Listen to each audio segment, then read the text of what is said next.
Harigindi caşıkımı canlarım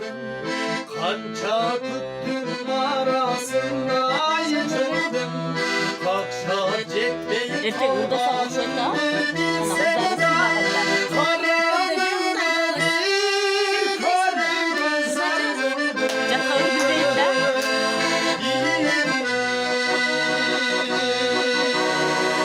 acırattı bizdi mezgin taşkını Ayık olan cürata yudattı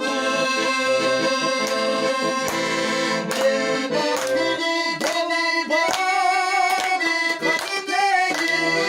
Severimdir sesem ola bari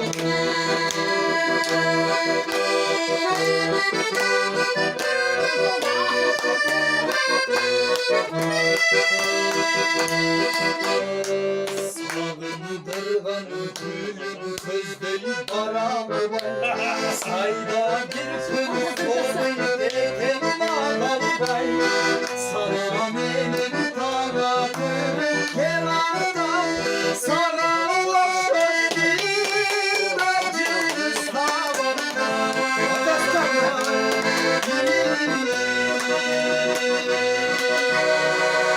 Acırattı bizdi mezgin aşkını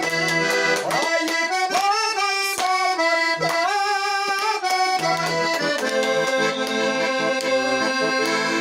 Ben baktım dolan bari kaliteyi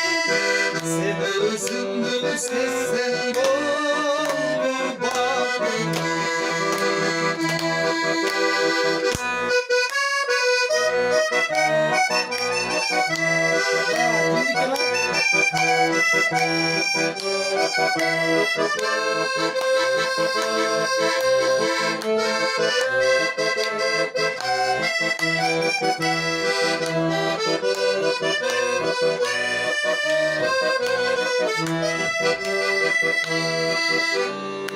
Adam çoktur bul karıldı sivrim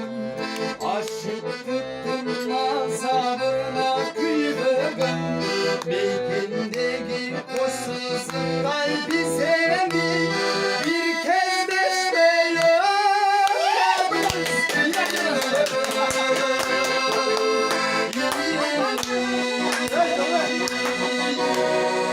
Acırattı bizdi mezgin aşkını